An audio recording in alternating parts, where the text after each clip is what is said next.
Welcome back to this week's edition of the Steel Show, Yote fans. Continuing with the player spotlights here. Super excited to have the guy to my right here, John Schofield, transfer that's came in from the JC level this year. Has made a big impact on the team already, and so it's great watching him out there make plays. So, John, just jumping right into it. Like I said, you're a transfer guy, new to the program, so kind of give the fans your story on how you got here, where you were at before, and all that good stuff. Yeah, for sure. So I went to junior college in Southern California called Mount SAC, Mount San Antonio College. I played there a great year my first year there, and then played there for 2 years. And then College of Idaho was recruiting me while I was there, my sophomore season there. And then I ended up hooking up with Fresno State, and I got a preferred walk-on offer there.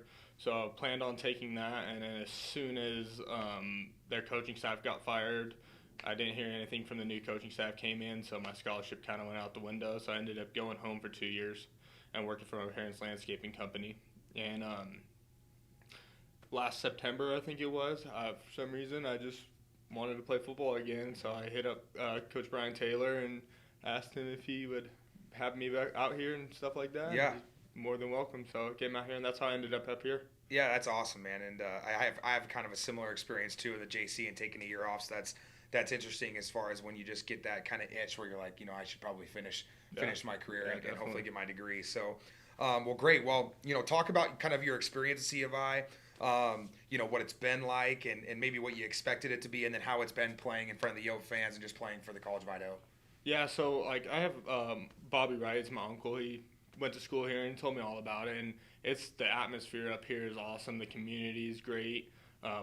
Like at my junior college, we were played off campus and stuff, so we didn't have a lot of fan base. Yep. And here, the environment when you come on the field, it's just electric. It's just a different playing atmosphere, and I love it. Yeah, absolutely. No, and I played junior college in California as well, and we always say you got to bring your own juice on Saturday in junior college in California because you might have about 400 people at the game for you. So, well, great. Well, you've obviously been a guy who's been, super versatile, right? Doing things in the pass game, getting a lot of touches in the wildcat formation, goal line stuff, whatever. So, how's that been to get just different opportunities and have a chance to make an impact in different ways? How's that been? Yeah, it's awesome that the coaching staff trusts me enough to be able to do all that. And all that matters to me is we come out and I can do whatever I can to help the team win. Mm-hmm. So, but yeah, it's awesome to be able to put in that effort during practice and for them to trust me enough to put me in those situations where it comes down to the wire. Yeah, absolutely. That's great. And yeah, obviously you've had some chances there late in games. And so moving on to the Carroll week, this is obviously a big game always. Carroll, great program. You guys played them earlier in the year. So, what do you expect from this game? Maybe what does Carroll do well that'll be a challenge for you guys? They're a pretty good defensive coverage team. They run a lot of zone and stuff. Not really seen a bunch of man last time we played them. Mm-hmm. One of the big things I'm excited for is the last game it was coming down raining. Yeah. So I think we had 3 or 4 receptions on the day or something like that. Yeah. So that's what I'm excited for is to really open up the passing and let it fly on. Awesome, fantastic. Well, fans, come out this Saturday, support the seniors and this guy on senior day against Carroll College, playing for a conference championship and playoff hopes. So come up, cheer on number 22 here, and appreciate your time, brother. Yep, definitely. Thank you. Thank you. All right, fans, back with another player spotlight here. Ryan Seth.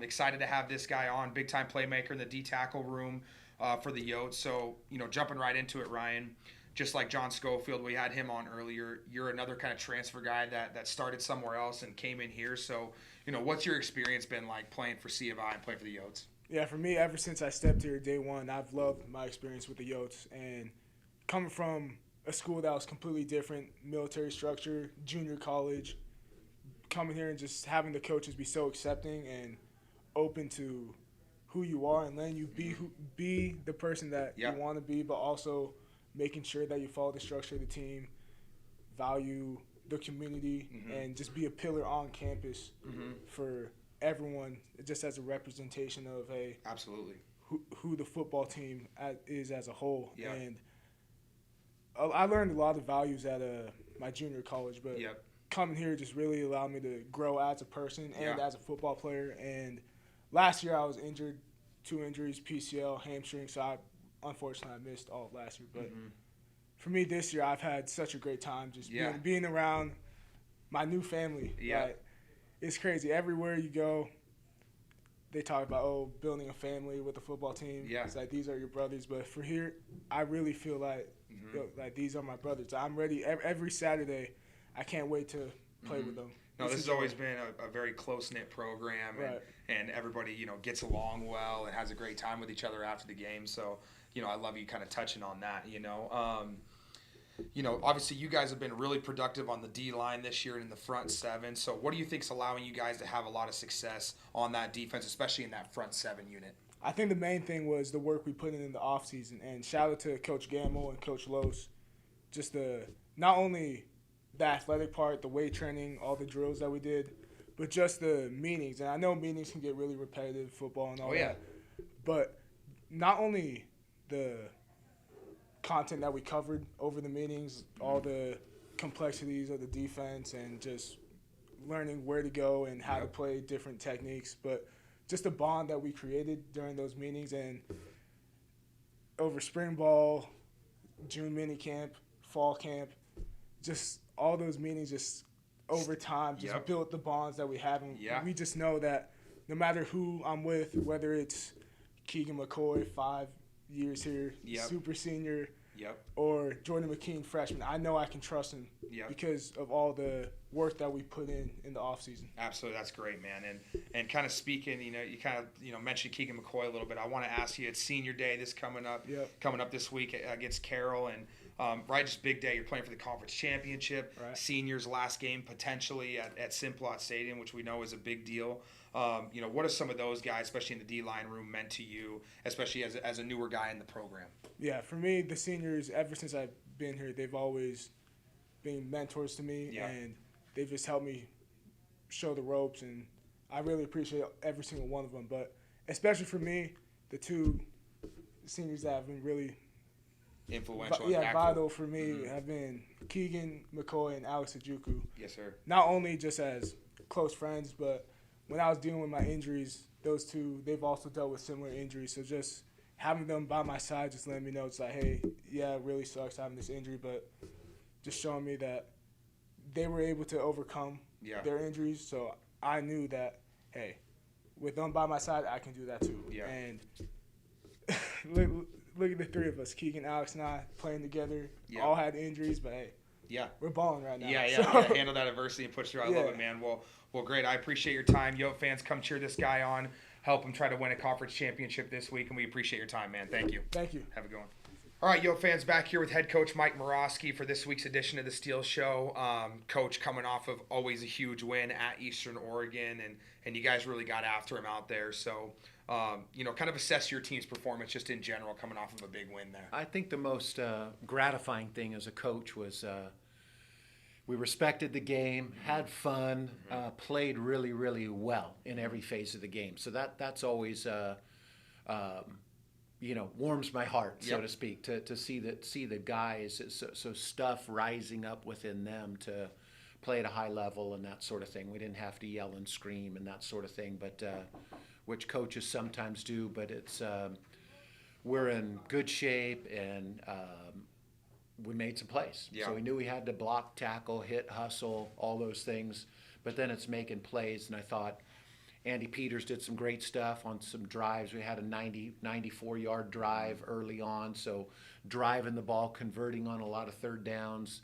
The defense was absolutely awesome in playing their gang tackling, and then you never know what Eastern's going to do. So just we knew that going in. We talked about that last week. Be ready for everything. And be ready for everything. And I think that's where we have a chance to do. We got a lot of guys who are bought in, who are smart football players, who take the coaching, and so it just kind of showed up. And then the composure, because it's 14-0, they intercept the ball, and they're going in to make it 14-7, and then we get a big turnover. Absolutely. And the game changes for good at that point. But I'm just pleased with the team where we are right now. It's really a lot of fun to be playing. Understatement of the year, but meaningful games. Absolutely. In week 10. No question. So really like our team. We're obviously beat up. That's just the way football is. But trying to get backups ready, and we go from there. Absolutely. So I want to give you a chance to talk about the front seven. I should say the a lot of guys got to play at Eastern too. Good. So we've been taking a lot of guys on the road, and I credit Regan Rossi for allowing us to do that. We have a deep team, and so it allows us to play lots of people and keep guys a little bit more fresh. So that kind of bore out, and some of those backup guys really. And also, really, you're really going to need played those well. backup guys on the stretch. Absolutely. And obviously, hopefully, Absolutely. Huge game this week. And, hopefully we keep our playoff chances alive there. And those guys are going to have to emerge and make Absolutely. every team in the country is going to have some Absolutely. backups playing the playoffs, right? Yes. So, want to give you a chance to talk about that front seven specifically just because, I saw some stats that came out today that, they're holding teams to around 95 or 96 yards rushing per game, which is the second lowest since the program got back. So, stingy defense, hard to run the ball on you guys. So, and I think that showed up again against Eastern. So, kind of what's your front seven giving to you? How proud of that unit are you? Well, it's the front seven. They are great. So Keegan McCoy and Kobe Roberts and Hunter Eborn and Miles Moppa, Cade Flynn at defensive end. And then we have a bunch of D tackles. Ryan Seth, who hopefully you get to talk to here. Alex Ajuku is playing great. And then we kind of fill in with a number of other guys. So they're really good. And as sound as we've ever had and as understanding as we've ever had of the way we go. We aren't huge up front, for sure. Yep. And that's always scary going into against an O-line like Carroll's, where they're huge and they know what they're doing. But really it all works together. The beautiful thing about defense is it really is the front six, but it's also how the safeties fit too. Our defense is built for safeties to have a gap in the run fits, and a very, very important for those guys to do everything right, So I think it's hats off to the guys and the scheme. Yeah. We're scheme oriented, and they've bought in to a higher degree than we've ever had. We talked at the beginning of the year. I know the Frontier Conference is as good as this year is as good Very as it's deep. ever been, top to bottom, and since I've been here. And so I'm sure there was a team that was way better, but gosh, the 5-6 top teams are really, really good teams. And so just that we've been able to progress a little bit and do what we do successfully against all the different offenses that we face is incredible. And the linebackers, Dylan Martinez, having a great year, and Willie Nelson has emerged as a real guy. And then behind them, we got a number of other guys that are playing well too. Joey Calzaretta, fans will remember Nick Calzaretta, the other number 42, and Joey is continuing to get better and better. Tanner Leaf is playing good football as well. So, and then we have a couple guys chomping at the bit behind there. So again, it's the depth and how those guys. One thing you want with your depth is not guys that are complaining about not playing, but guys that are pushing the guys in front of them to play better. So again, we get a chance to play a few more guys if we have to, and we do like to substitute in, but it's great not to miss a beat. Absolutely. So I think that depth, the scheme, and the nature of the guys are the three things that come to mind in terms of what that front seven is doing. Absolutely. I think you said something profound there about, the D line maybe being a little bit undersized and how important it is even more than to be gap sound. And I think to the naked eye, a lot of people don't understand how important it is, or it may not seem like much is going on up there, but how important it is to get in your right gap and not try to do too much so that the guys behind you can make plays. Yes, exactly. So they're tough guys. They're fast. They're quick. They're different from the other D line. So I think that helps us, against certain teams. When we find our footing, it hasn't been surprising sometimes that we get pushed around a little bit early, but then we kind of figure it out, and it's then we have a chance to be really, really almost dominant. Yeah. I would say I'm not sure we're a dominant defensive team, but we've had some dominant games against the very best teams. We just need to be solid and sound and make it difficult for them to move the ball, which I think we are doing and will continue to do. Yeah, absolutely fantastic. So moving on to Carroll, always a tough game. They're playing well right now specifically. So when you pop on the film, what are you seeing that they're doing so well right now? Well, I see for sure that they're a top 10 team in the country. There's no doubt about it. I mean, and I think we are too. And it's what you want in terms of final game, championship on the line. And but they are their defensive line and their offensive line are both really, really good. Both very well coached, a little bit quirky on the defensive side, only meaning that they're a little bit different from the other teams that we play. But they have 5 or 6 guys that they have some depth too, that are really, really, really good players and will give us a lot of trouble. Then on the offensive line, they're big. They do what they do. They run zone schemes and mix in just enough other stuff where they are. They're great. They're awesome. Yeah. You know, I mean, it's remarkable. You see why Carroll is what they are. I've been on record as saying they're back. You know, Yeah, I mean, yeah. they're they had a lull in there a little bit. Never terrible, but they're back. They're a national caliber team. Absolutely, that's awesome, and like you said, I mean, you want nothing less for a championship than have this Right. kind of opportunity. So, obviously, senior day, big day for you guys. Obviously, you've always put a big emphasis on senior days and the seniors in general.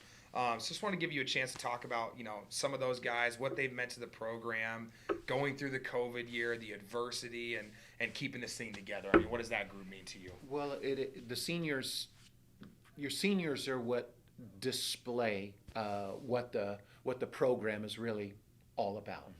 And so that we have 27 seniors or whatever it is, obviously the numbers inflated a little bit from the COVID year and Yeah. all that. But these guys, I told them yesterday, they've found a role. Obviously, 27 guys, all of them aren't starters. All of them aren't stars. There are a number of stars and a number of starters in there that we'll sorely miss, but they are just great guys, and you hate to say program guys because there's almost a stigma to that.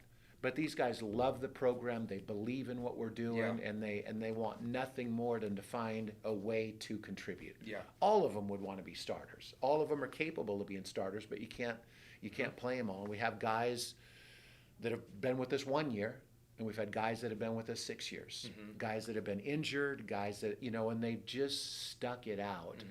And I know that I don't have to convince you of this, Brock, but that's why I'm in coaching. I believe that football, college football, done right, can shape your life, Of course. and your success for the future. So I couldn't be more excited. I turned around, I had them come down in front of the team yesterday, and we'll bring them in front of the team every day. And it's one of the things I said when I became a head coach, that I'd always honor the seniors, because Yeah. I've been on teams, and it's always talked about, but I feel like, it's a little bit lip service, Yeah. and not, and it was always the all league guys and all Americans, and those guys are great too. Of course. But sometimes it's the senior role players that somehow that attitude permeates a lot more than your all Americans. Yeah, that guy had attitude. to just grind for 5 years, Yeah, right? Without and any guys act, just show recognize up. that. Guys recognize that, and he knows everything that he has to do, and we have a bunch of guys like that, and I think their influence is profound on the whole program, the younger players in the program, and then I also believe strongly, as I already mentioned, that it sets them up for success. Yes, sir. That's my passion. I've mentioned that many times, is to see young men be successful. And just looking at those guys, I can almost visualize it here. We got the list here in front of us. They're all going to be really successful guys. Absolutely. Just like you and your buddies Classes and the previous before, yeah. alums. Yeah. So Yeah. so it really is a big deal. Yeah. And I said it's a distraction. In some ways, I don't like senior day because it takes us out of our routine. It's Yep. awkward. It's emotional Yep. for guys, but it's a good distraction. Yeah. It's a necessary distraction. I think it's a pillar of what our program is all about. Yeah, and I always love, one of my favorite things about senior day is the fact that the families can be out there with Yeah. them on the field pregame, and the families get to get honored a little bit too with just the sacrifices that parents and the loved ones around somebody has to make in order to help them get to college football, and then the crazy commitment that is college football Absolutely. after that. Yeah, it is a lot. It is a lot, and no one really knows except for the families, Yep. quite, and the fans know, and so it's just great for that to all come together for a brief moment. We don't try not to overdo it. Yeah. We do a very similar thing at our banquet, as you know. Yep. It's not who's the most valuable player, but it's the seniors Yep. and what they did for the program, and how they're taking the Yote culture, Yote steel to a whole new level with their this year's iteration, Yes, you know, sir. of the 2022 Yote. So it's really, really an exciting time and a big time, and we take it really, really seriously and have a lot of fun with it too. Yes, sir. I appreciate you kind of sharing, shedding some light on those guys. So, well, anyway, Yote fans, obviously conference championship on the line this week. Huge game against a nationally ranked Carroll program. Come out and support the Yotes. Looking for a great atmosphere. And Coach, thanks for your time. Yeah, if you haven't been to a Yotes game, or it's been a while since you've been to a Yotes game, this is the game you This want is to the come one. to. This is This is the an one. all-timer. This is what I think what the visionaries thought of. Boy, how great would it be to someday be playing Carroll for the conference title and Absolutely. national recognition? And I think hats off to Carroll. We respect them, but we couldn't be more excited. Yeah, it doesn't get any better than this.